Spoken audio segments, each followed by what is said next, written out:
Hi, everyone. I'm here in Kuala Lumpur, Malaysia for the GBS Summit, and I'm hosting my podcast series. And joining me now is Vijay from our India office and India market overall. And Vijay, welcome to the show. Thank you, Jeremy.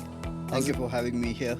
You're welcome. How are you finding your time so far in Malaysia? Excited completely from the time I'm here from Monday. It's been meetings, a lot of events happening here. A lot of Truly, events. a lot of events happening here. Truly excited. Looking forward to the next 2 days as well, and then heading back to India. And it sounds like there's been some late nights. So are you feeling rested? You doing okay? You know it better, Jeremy, for sure.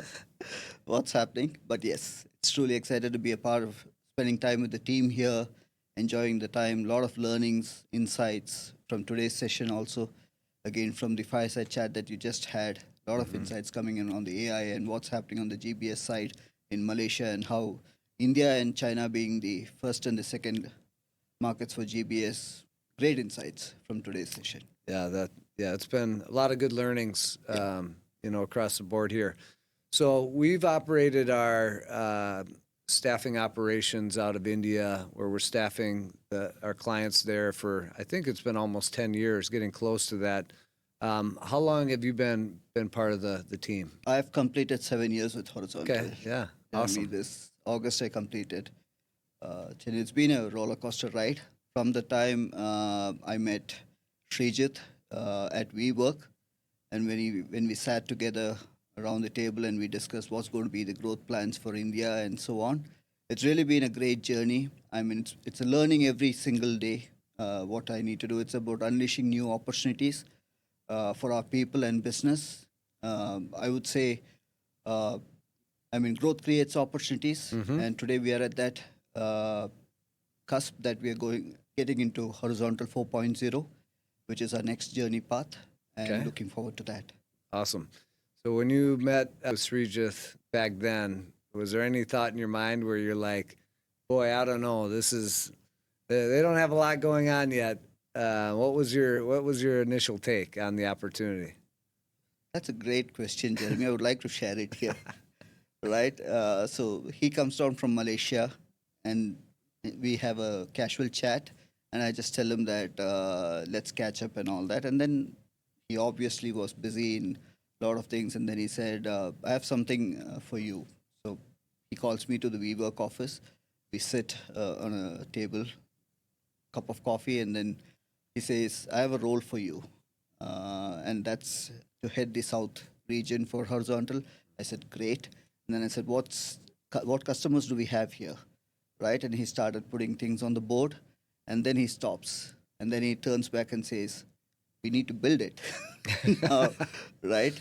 And I was at heading Verifone talent acquisition at that point of time, being in a very comfort zone over there and doing that. So I have a habit of not being in the comfort zone and always coming out of it. And I thought this is an opportunity to grow and build, and with the vision that Srijit had, build Horizontal in India and get it. And that's where we are now. Probably last 7 years in that growth journey. Right, we look at it, we're so nimble. We look at it as a startup still to see whenever we go and talk to a customer, we say that don't look at us as a services company. We play in that, and we would prefer to be in the top 2 wherever we are. And that's where we're very strong in delivering high quality standards with all our customers and being in the top 2. That's awesome. And when you think about the opportunity in India, where does your mind go? How would you describe the potential there for us to continue to grow? What I see from my viewpoint, Jeremy, today it's a 10 billion market in the IT contingent staffing, poised to grow to a 13.3 billion next year, and doubling it out. There's a lot of GCCs coming into India from across the world, not only from US, from other geographies.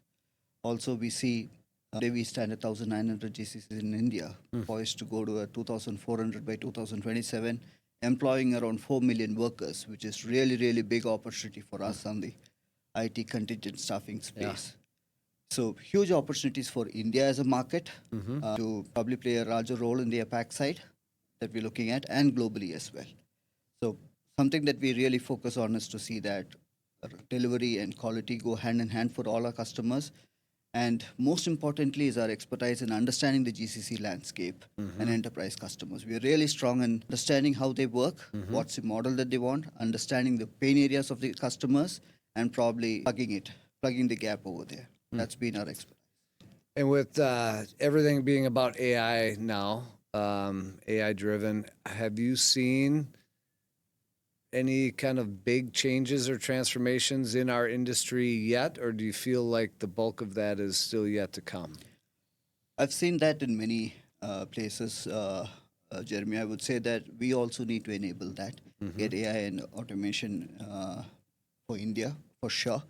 That's a big strategic move that we need to look at to ensure that we hire faster and sharper candidates for our